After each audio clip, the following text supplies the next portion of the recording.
on BBC4 how the British and French forces managed to stand firm when faced with German forces only 25 miles from Paris. We continue the Great War.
The pendulum of war had come to rest. The armies halted. Around the campfires, men were too weary to talk much, but they could wonder, which way would they march tomorrow?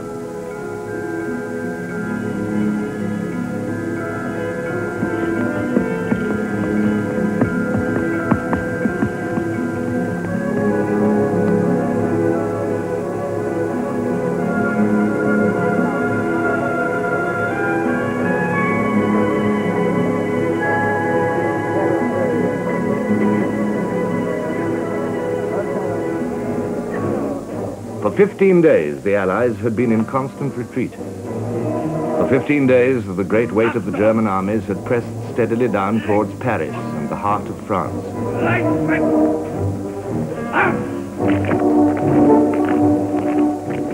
By September the 5th, they were less than 20 miles from the capital. Would Paris fall? Hope waned, and time was running out. Yet one man preserved his hope and made his will prevail. At the headquarters of the Allied armies, General Joffre perceived that a significant change had taken place. The situation was impressive. Our front formed the arc of a vast circle enveloping the enemy. Thus, our Fifth Army was now in a position to make a frontal attack against the enemy columns crossing the Marne, while the British Army and the mobile troops of the Paris garrison were well placed to attack in flank the German forces which had diverged from the direction of Paris. This was the moment of decision, the moment that Joffre had been waiting for. Now hundreds of thousands of tired, despondent men must be halted, turned about, and thrown against the enemy. From Verdun to the Marne, Joffre ordered his right wing to hold firm.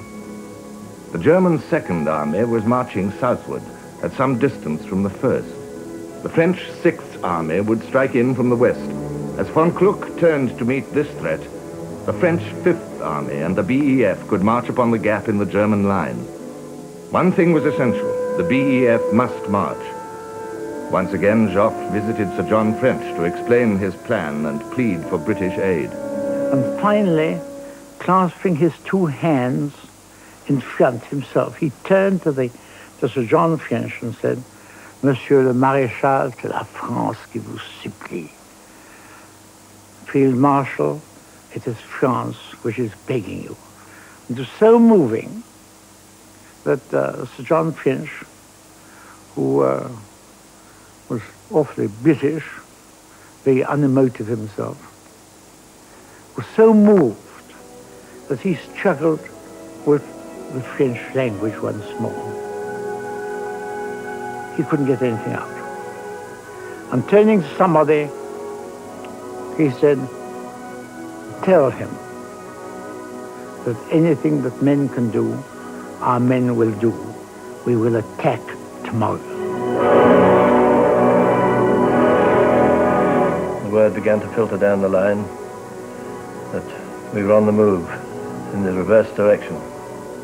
At first we found it difficult to believe, but sure enough, we soon found ourselves recrossing the Marne, and we were on the advance again.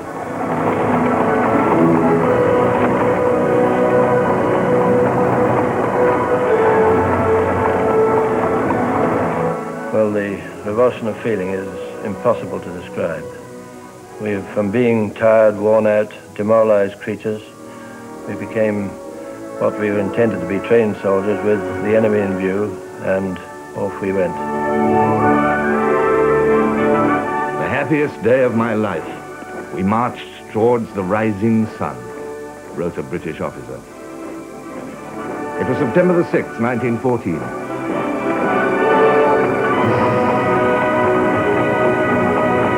General Joffre issued an order of the day to his armies. The moment has passed for looking to the rear. All our efforts must be directed to attacking and driving back the enemy.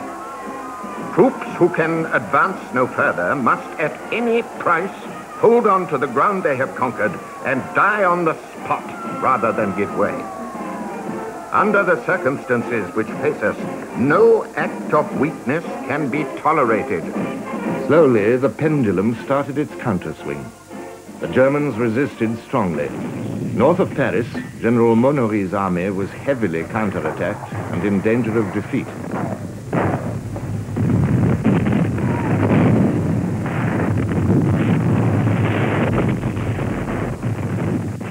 General Gallieni, military governor of Paris, rushed forward reinforcements in taxicabs, the taxis of the Marne.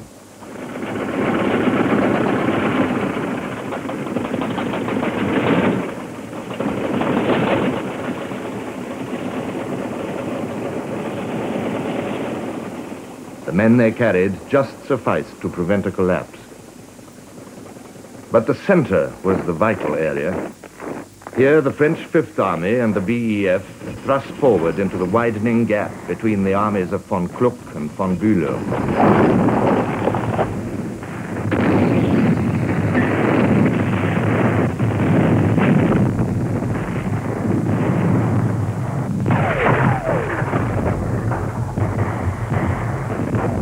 Reluctantly at first, but each day more certainly, the Germans gave way.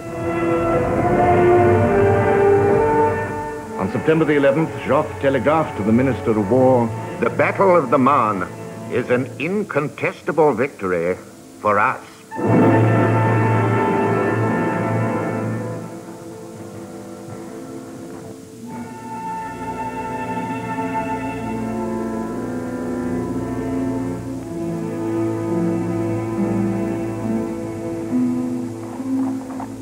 And now, as the Allies reaped the rewards of victory, new hopes surged up in men who had faced the abjectness of defeat.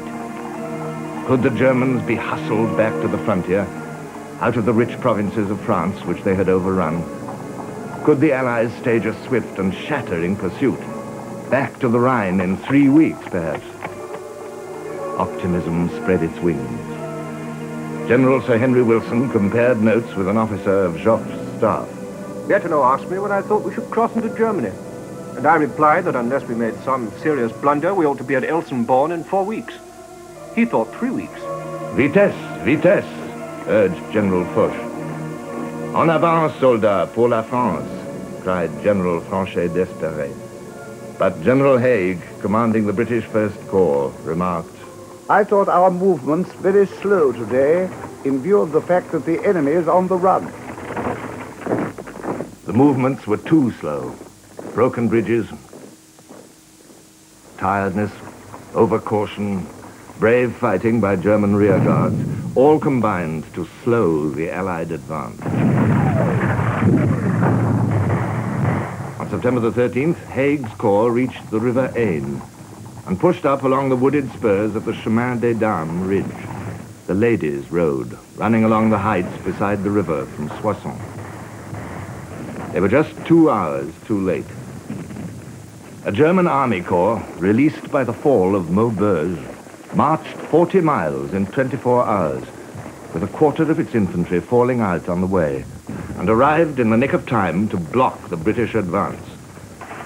The Germans dug in hastily along the Chemin-des-Dames ridge.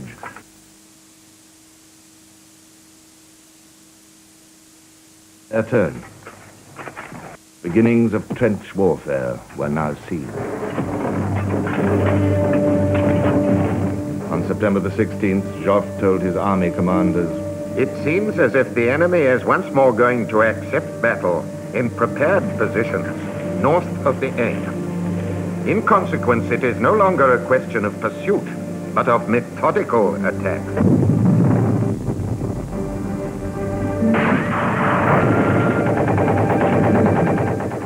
Every attack was halted. The Germans counterattacked to throw the Allies into the Aisne.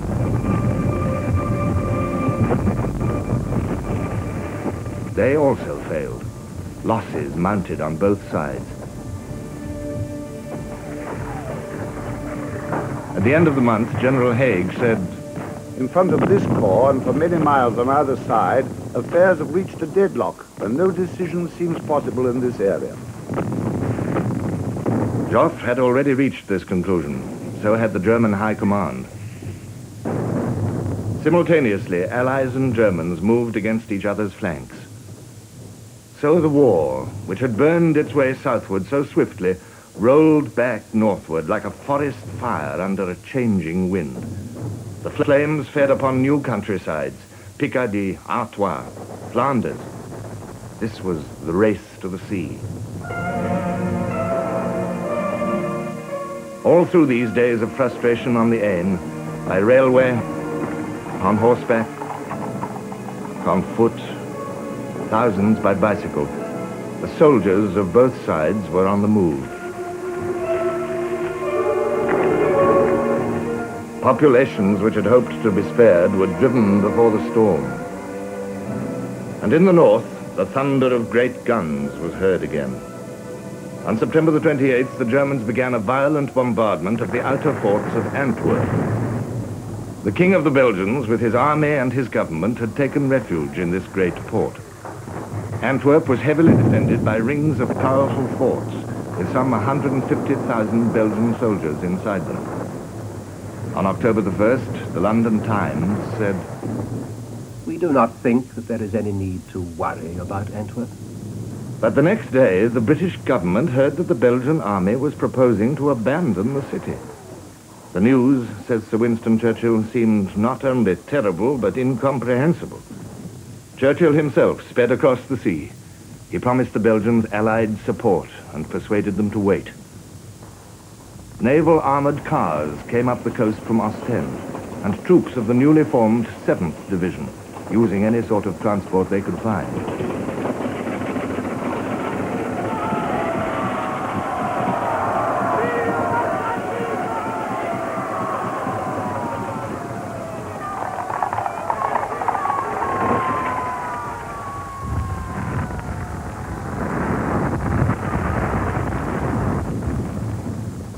Then at Antwerp itself, Royal Marines of the Naval Division landed. They went into the line at once and were soon under bombardment. Some shrapnel, a few high explosives, and then high in the sky, a train-like rumble and whistle, ending with an explosion in the city of Antwerp, smoke and flames. An old man said, "Them's Howitzer shells. The bastards must be 12 miles away." At intervals all day, these train-like shells came over and burst in the city of Antwerp. Late in the afternoon, the oil tanks by the dockside were hit. We sat, watched, waited, felt hopeless and useless. For 3 days, the unequal struggle went on.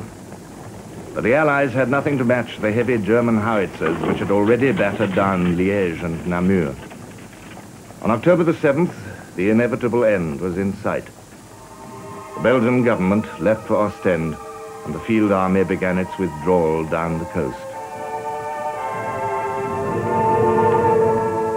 With them, once more, went the pitiful refugees, escaping as best they could by any route they could from the German invaders whose cruel reputation had gone before them. The future of Belgium was all in shadows now.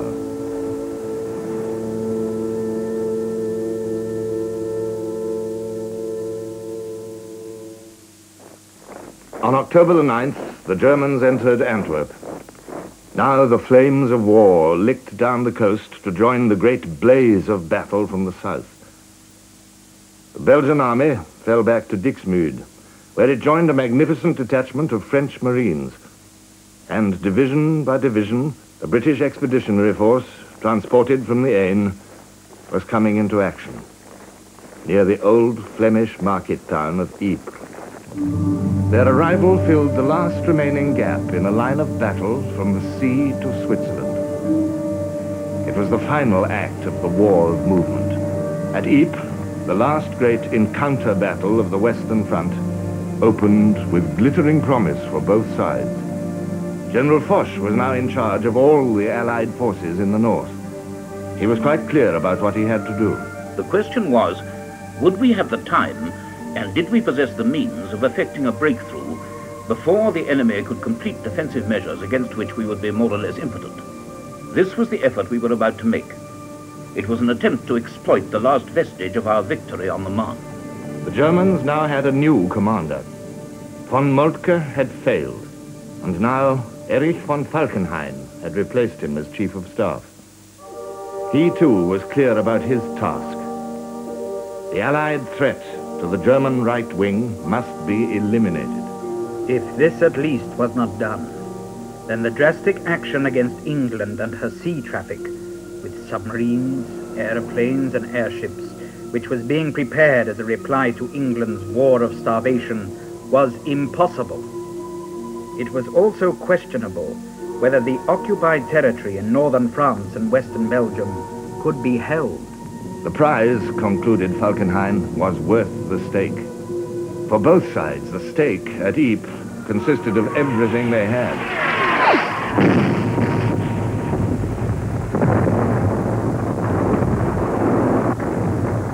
The sustained intensity of this battle was something new.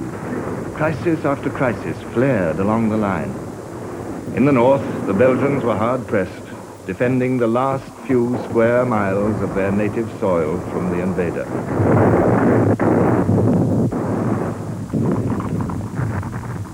They took a terrible decision: to open the sluice gates of the river Isère and let in the sea over land which had been reclaimed by the labor of centuries. A French officer watched the result. Little by little, the soil became spongy, and the ditches began to fill. On the 29th, we could see the water rise, but it was only on the 31st that we had the impression of an entirely different landscape. Over this new landscape, veiled by a steady mist, settled a death-like silence. The Germans, too, were willing to mortgage their future. They flung into the battle divisions of young student volunteers, wildly enthusiastic, but only half-trained. They were mown down by the fire of the British regulars. The Germans called their fate the slaughter of the innocents. Veteran units also suffered heavy losses.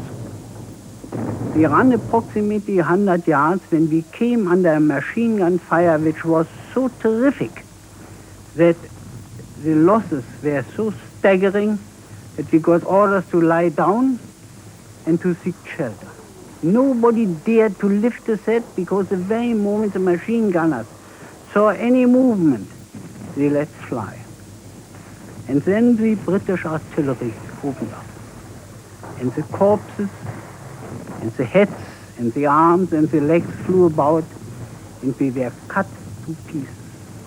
The British Expeditionary Force, pounded by the German guns, was also cut to pieces.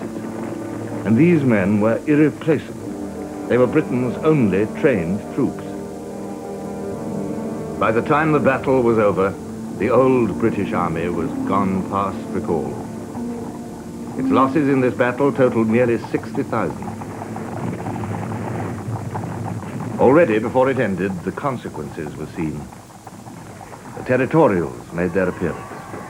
The London Scottish were the first territorial infantry to enter the fight. They lost 60% of their numbers in their first battle. Beside them, on October the 29th, arrived the first units of the Indian Corps. The citizen army and the Empire were already having to replace the regulars. Regulars, territorials, Indians, French, Belgians. The French outnumbered all the rest. Together, they beat off all the German attacks. Their own attacks failed also. Captain Rudolf Binding of the German Dragoons wrote in a letter, "The war has got stuck into a gigantic siege on both sides. The whole front is one endless fortified trench. Neither side has the force to make a decisive push." On November the 2nd, he was even gloomier. "Everyone is getting ready for a winter campaign. As far as I can judge, there is no possibility of an early finish." By the middle of November, his mind was made up. "This business may last for a long time." The impossible was now a fact. A battle line which stretched across a continent. There were no flanks to turn, only the curves and convolutions of the rough trenches in which the million-strong armies crouched and waited. Nothing like it had ever been seen before.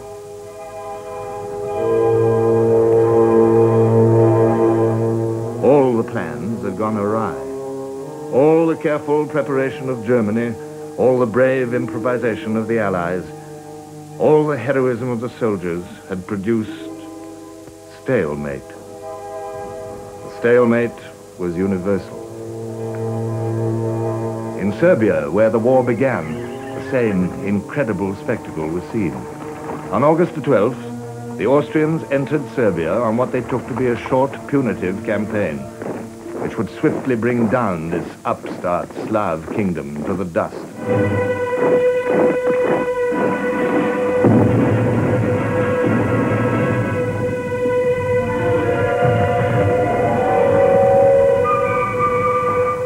To the world's astonishment, the Austrian invasion was at once repelled. The Serbs fought with passionate fury against their overwhelming neighbors. But all the weight of numbers was on Austria's side. And after an interval, the Austrians returned in strength and with more caution. This time it seemed that they must win.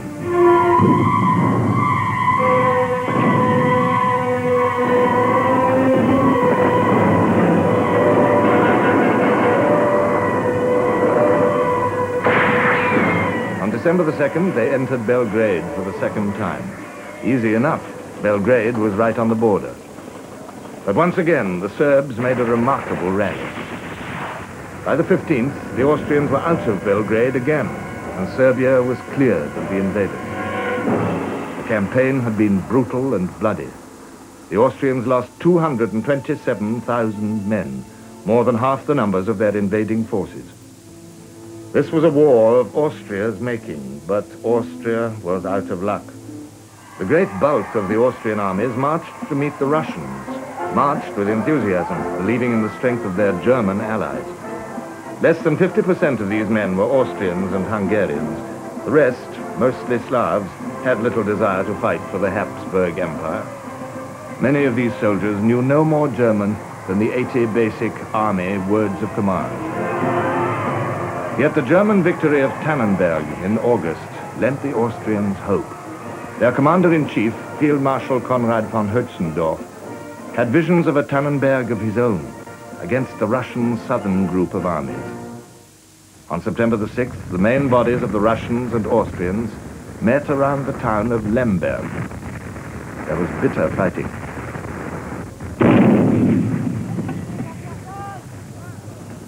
On September the 11th, the day on which Joffre announced his victory on the Marne, Conrad had accepted defeat. His casualties were enormous and included over 100,000 prisoners. The Austrians began a withdrawal, which carried them back over 200 miles.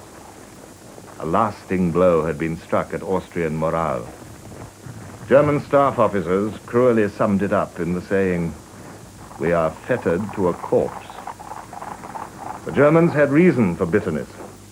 This Austrian disaster had gravely affected their own plans and prospects, which had been so bright after Tannenberg. Now, as the Russians advanced to the Carpathian Mountains, the Germans had to turn from their own offensives to meet the threat. Their attack on Warsaw came to nothing. In East Prussia, the Russians were even able to mount a new invasion. At the root of all problems in this vast fighting area was communication. General Ludendorff wrote, "We had great trouble in getting the railway lines, which we had ourselves previously completely destroyed, into working order again."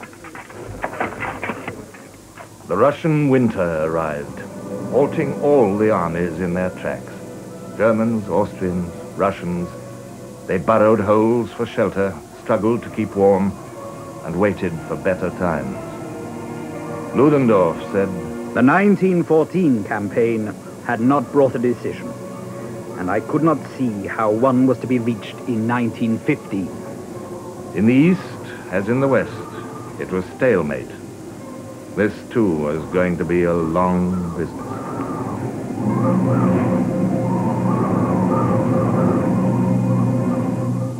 As the weeks slid into months and the months drew towards the ending of the year, shocked nations recognized that this war would not be over by Christmas.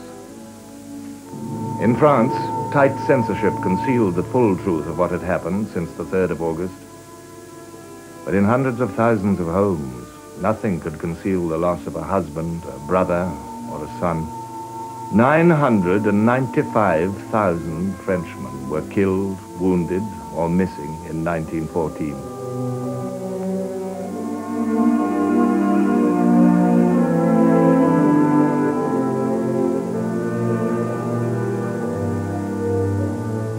Russia's losses had been even greater than the French, and with them, disturbing signs of internal rottenness had appeared. The Russian soldiers had displayed unbelievable devotion, patience, and tenacity. Too often, their courage was brought to nothing by blunders, corruption, and heartbreaking shortages. Yet, at the end of the year, the Tsar's illusions lingered on. My dear army, have already given such proofs of valor that victory can't fail us now. We must dictate the peace, and I am determined to continue the war until the Central Powers are destroyed. No Congress or mediation for me. Britain and Germany settled to their business with implacable wrath. The desire to serve, to join in the fight, possessed the British people in odd ways. A Times reporter wrote in his diary, "People seem to be enveloped in a mysterious darkness, haunted by goblins in the form of desperate German spies. The wildest stories are being circulated of outrages committed by Germans in our midst." Fear of spies and fear of invasion produced hysteria, which turned venomously against Germans and Austrians living in Britain, or against their suspected sympathizers. The first casualty was Lord Haldane, the man who had created the Expeditionary Force and the Territorial Army. Haldane was accused in the newspapers of being secretly pro-German. It was even said that this lifelong bachelor had a German wife. He recalled, "I was threatened with assault in the street, and I was on occasions in some danger of being shot at." This violence turned in other directions also. In the East End of London, German shops were attacked and looted. Driven by popular pressure, the government unwillingly rounded up aliens in Britain. In October, the agitation reached its climax with a campaign against the First Sea Lord, Prince Louis of Battenberg, who, with Winston Churchill, had been responsible for the concentration of the Grand Fleet before war even broke out. The journal John Bull wrote, "Blood is said to be thicker than water, and we doubt whether all the water in the North Sea could obliterate the blood ties between the Battenbergs and the Hohenzollerns when it comes to a question of a life-and-death struggle between Germany and ourselves." On October the 30th, Prince Louis resigned. But all these preoccupations were very remote from the urgent needs of the Expeditionary Force.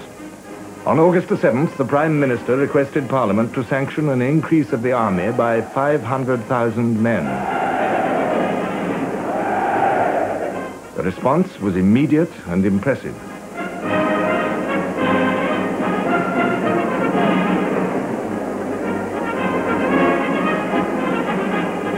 War had been declared, and the following Sunday I went with a friend of mine into Shepherd's Bush Empire to see the picture show there, and at the end of the show they showed the fleet sailing the high seas and played Britons Never Shall Be Slaves and Hearts of Oak. And you know, one feels that little shiver run up their back, and you know you've got to do something.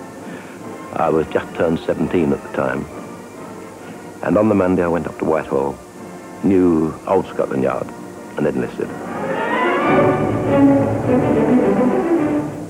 By September the 5th, the Prime Minister announced that between 250,000 and 300,000 men had joined Kitchener's army. 2 days later, the figure was corrected. It was 439,000.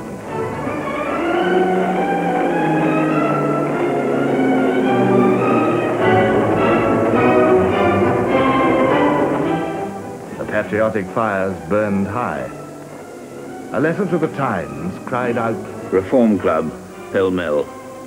Sir, yesterday afternoon, while Lord Kitchener was telling of the bravery of our wounded and dead, while he was asking for men to take their places, every lawn tennis court in the space near me was crowded by strapping young Englishmen and girls. Is there no way of shaming these laggards? The English girl who will not know the man, lover, brother, friend, that cannot show an overwhelming reason for not taking up arms, that girl will do her duty and will give good help to her country. 54 million posters were issued. 8 million personal letters were sent. 12,000 meetings were held. 20,000 speeches were delivered by servicemen or ex-servicemen. By the end of 1914, 1,186,337 men had enlisted.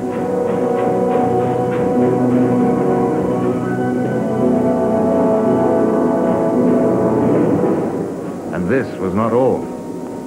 Canada's position had been made clear long before the war.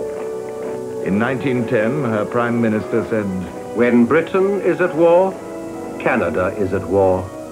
There is no distinction." The Canadian government offered a contingent of 25,000, but over 40,000 men came forward in less than a month.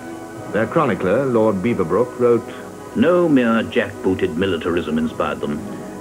They sought neither the glory of conquest, nor the rape of freedom, nor the loot of sacked cities. They came forward, free men and unconstrained, with a simple resolve to lay down their lives, if need be, in defense of the empire. Their empire, too. As with Canada, so with Australia. On August the 3rd, the Australian treasurer said, If Britain goes to her Armageddon, we will go with her. Our fate and hers, for good or ill, are as woven threads. Australia offered her navy and a contingent of 20,000. New Zealand also offered her navy and 8,000 men, a higher proportion than any other dominion. South Africa joined in. Men came from all the colonies. The martial races of India gathered at the summons of the drum. The empire was at war. This was something that Germany had not catered for. The Swedish explorer Sven Hedin, visiting Germany in October, spoke for her outraged feelings. The two Western powers of the Entente bear the responsibility for having caused the dance of death to involve the whole globe. Canadians come in their ships from America, Turcos and Senegalese Negroes from Africa, and poor Hindus and Gurkhas, bronzed by the sun of India, lie freezing in the trenches. And lastly, Australia and New Zealand are sending their contingents. And what is the purpose of such a worldwide levy of warriors? Why? Germanic culture is to be uprooted from the earth.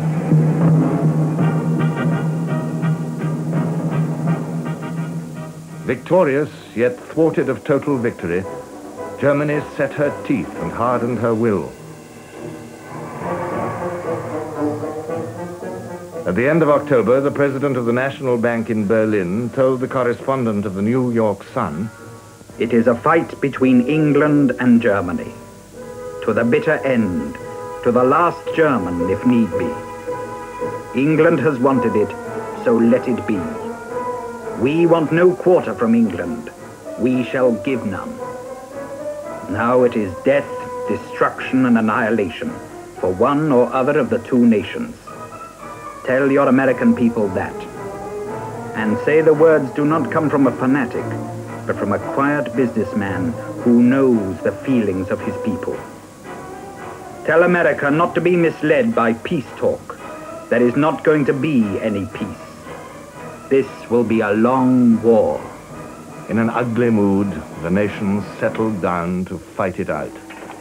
In the crude trenches, men dug for shelter as deep as they dared.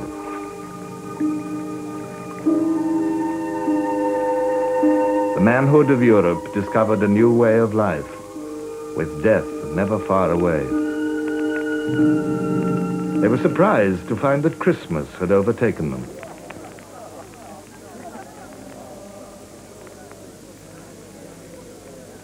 British soldiers listened with wonder as the carol, Heilige Nacht, arose from the German trenches. Here and there they saw Christmas trees go up. The next day, it was just the sort of day for peace to be declared, said one British officer. Suddenly, without a word, British and German soldiers got out of their trenches and began to walk towards each other. The whole of no man's land, as far as we could see, was grey and khaki. There they were smoking and talking, shaking hands, exchanging names and addresses after the war to write to one another. The British soldiers showed the Germans the handsome brass gift boxes which they'd received from Princess Mary, each containing tobacco and cigarettes. The Germans had pipes embossed with the head of the Crown Prince, Little Willie of the English cartoons. When the Germans started to bury some of their frozen dead, the British had another shock. The inscriptions on the crosses. They would put, the Germans, "For Vaterland und Freiheit," for fatherland and freedom. And I said to a German, "Excuse me, but how can you be fighting for freedom? You started the war, and we are fighting for freedom." And he said, "Excuse me, English camarade, but we are fighting for freedom, for our country." And I say, you also put, "Here rests in God, an unbekannter, held. Here rests in God, an unknown hero, in God." Oh yes, God is on our side, but I said he's on our side. Well, English comrade, do not let us quarrel on Christmas Day.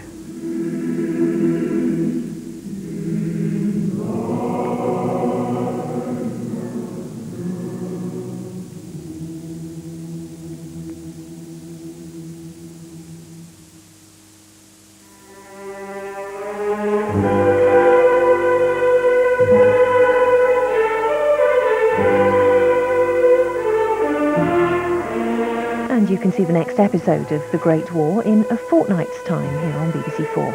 Coming up, the story of a soldier wounded in the Great War, coming to terms with his injuries, both physical and mental. Another World Cinema premiere, The Officers' Ward, is in 5 minutes.